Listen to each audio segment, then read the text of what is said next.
The latest in the southeast now. Good evening. It may have ended 5 hours ago, but the effects of today's tube strike are still being felt. There are still no full services on any line in the capital, and London Underground are warning travellers to forget about the tube for tonight at least. The strike officially ended at 5:30 this afternoon, but its impact lasted far beyond. This evening, few people were relying on the tube to get home. I can get to Finsbury Park, which is OK for me to get the overground, but for this guy, he's got no chance. He's going to be getting home till late tonight. With no more than 10% of tubes running today, it was buses taking the strain. Here at Tower Hill, there were two choices: join the queue or go home. For many with work to go to, there was no option. Demand for taxis quickly outstripped supply. At Paddington, people were encouraged to share. Still, the wait was about 2 hours. On the Victoria line, the crowds massed, chasing the promise of a 50% service. At the ticket barriers, hundreds lined up, some eventually rewarded.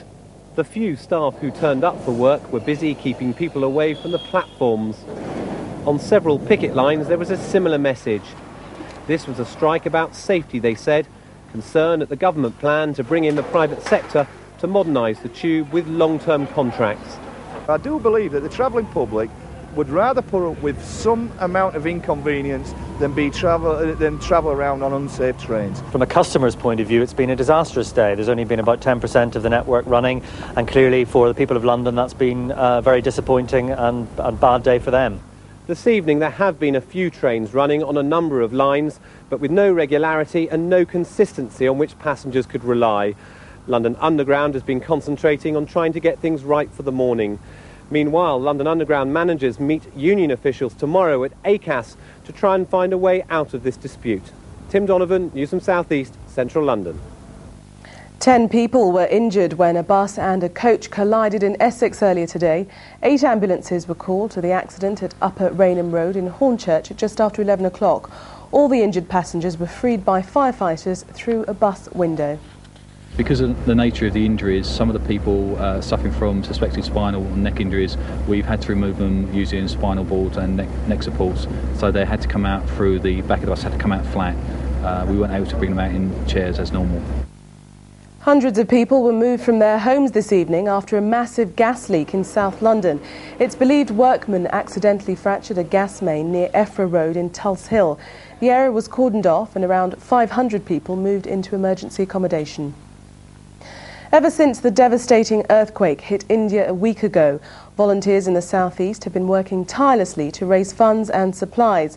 At the weekend, an emergency flight was set up by British Airways to take some of the volunteers and their donations to Mumbai. Darshna Soni went with them. 5 o'clock in the morning at London Heathrow. Despite there only being 30 passengers on board this BA 747, the cabins are all full with cargo. 36 tonnes donated by temples across London and the southeast, including tents, clothing and medical supplies. Accompanying the cargo are Nitesh Patel and Dinesh Pindolia from Willesden. Ever since they learnt of the disaster, they've given their spare time trying to raise funds for earthquake victims. Obviously, you know it's a close-knit community between the Indians anyway, but at times like this, when people pull together, it's quite touching at times. After an 8-hour flight, the plane lands at Mumbai. Some of the cargo is immediately sent off by road to Bhuj, the worst affected area. Nitesh and Dinesh hope they'll be able to accompany the rest of it in the morning. This is the Swaminarayan Bhavan in Mumbai. It's a temple and community centre linked with the Willesden Temple, and the team has been using it as a base to coordinate their efforts in India. Working together, they've arranged for the last of the donations to be flown to Bhuj. Some of the volunteers will go with it and distribute the parcels sent from England to help those most affected. Darshna Soni, Newsroom South East, Mumbai. It's the town Mick Jagger grew up in. It has the largest Thames crossing. Where? Dartford in Kent. With all those attractions, councillors there are annoyed that the town's been left off the map in a glossy tourism brochure. The county council published the leaflet, but they blame Dartford Council for not contributing.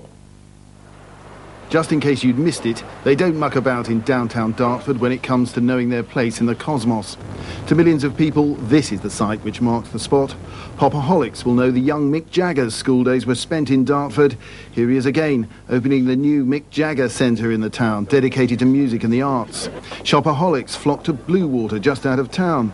There's the Orchard Theatre, the Norman Church, the Manor Gatehouse, the list goes on and on. But not in this brochure. Dartford isn't even on the map. First of all, I was amazed, and I was quite angry, because as I looked through the leaflet itself, there was 3 occasions where there are maps in the document and Dartford was completely omitted. Shocking. But before we harassed Kent County Council, which has sent out 200,000 copies in this country and abroad, we mingled a bit. I now know about Dartford's place in the invention of freeze-dried blood, its pilgrims, printers, chalk miners, and of Edward Mills' bouncing bombs, but I'm not sure how many locals do. Could you give me sort of 3 reasons to come here and spend the day here, perhaps? 3 reasons.